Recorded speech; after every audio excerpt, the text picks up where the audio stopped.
Presented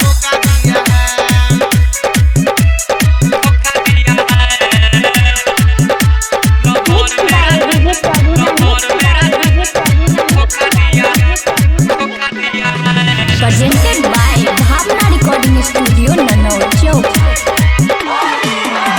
Holi में कैसा तोहफा दिया है भाई रे, लवर मेरा धोखा दिया है, जितेंद्रा को मौका दिया है।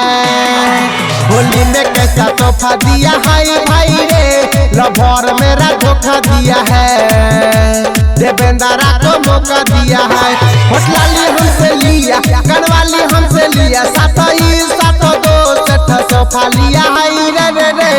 होली में कैसा तोहफा दिया है भाई रे, लवर मेरा धोखा दिया है, सत्यम्मा को मौका दिया है।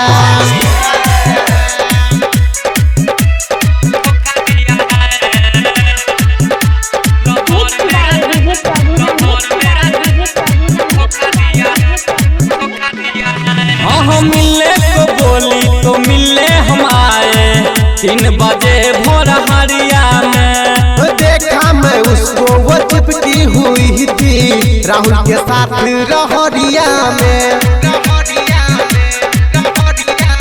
हाँ मिलने को बोली तो मिलने हम आए, 3 बजे भोर हरिया में देखा मैं उसको, वो चिपकी हुई थी राहुल के साथ रहरिया में। रे दिल हमसे लिया, वो बाम मुझे दिया, प्यारा कराने का कैसा सिला दिया है भाई रे।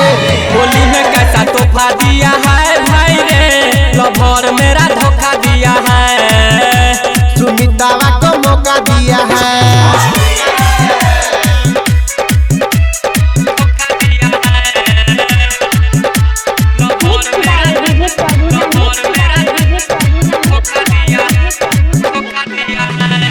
राइटर जितेंद्र से करने लगी है, देखो भाई ओ प्यार रे। गायक राजा अफरोज को भाई करके गई इनकार रे।